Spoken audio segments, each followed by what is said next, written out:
বলেছিল যে আমি একদিন আমার 6টি ফুল আর লক্ষ লক্ষ প্রজাপতিতে ছেড়ে চলে যাব।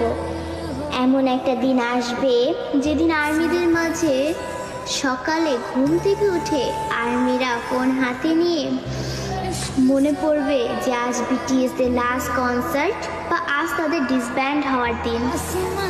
আর্মিরা আমাদের 7 রাজাকে হারাবো।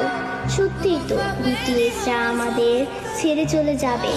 এমন একটা দিন আসবে যেদিন আমাদের ওর উপরে প্রেরণামূলক কথা বলার জন্য বা আত্মবিশ্বাসী গড়ে তোলার জন্য আলেম থাকবে না, নিজের প্রশংসা নিজে করানোর জন্য জিন থাকবে না, আমাদের স্যাড কিং সুকা থাকবে না, একটা মুচকি হাসি দিয়ে সকলকে হাসানোর জন্য যেই হোক থাকবে না, ক্যামেরার সামনে আর্মিদের সাথে ফ্লাইট করার জন্য জিমিন থাকবে না।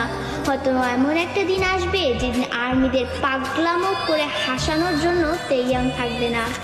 হয়তো সেদিন এমনও হতে পারে বানি ইসলাল দিয়ে র্যাপ মনস্টার বলার জন্য জাঙ্কুক থাকবে না। সেদিন হয়তো বা বিটিএস নামক ওই ব্যান্ডটা থাকবে না। হয়তো তাদের আর কোনো গান অ্যালবাম রিলিজ হবে না। আমরা হয়তো বা আমাদের 7 রাজাকে আর কোনোদিনও ফিরে পাবো না।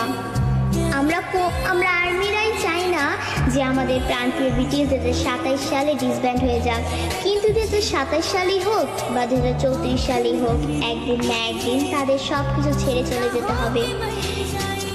ডোরেমনও তো রোবট হয়েও সারা জীবন নোবিতার কাছে থাকতে পারেনি, তবে বিটিএস মেম্বারও তো মানুষ, তারা কিভাবে পারবে আমাদের সাথে সারা জীবন থাকতে? তবে তারপরও আমি বলবো আমাদের প্রিয় বিটিএস কোনোদিনই ডিসব্যান্ড হবে না।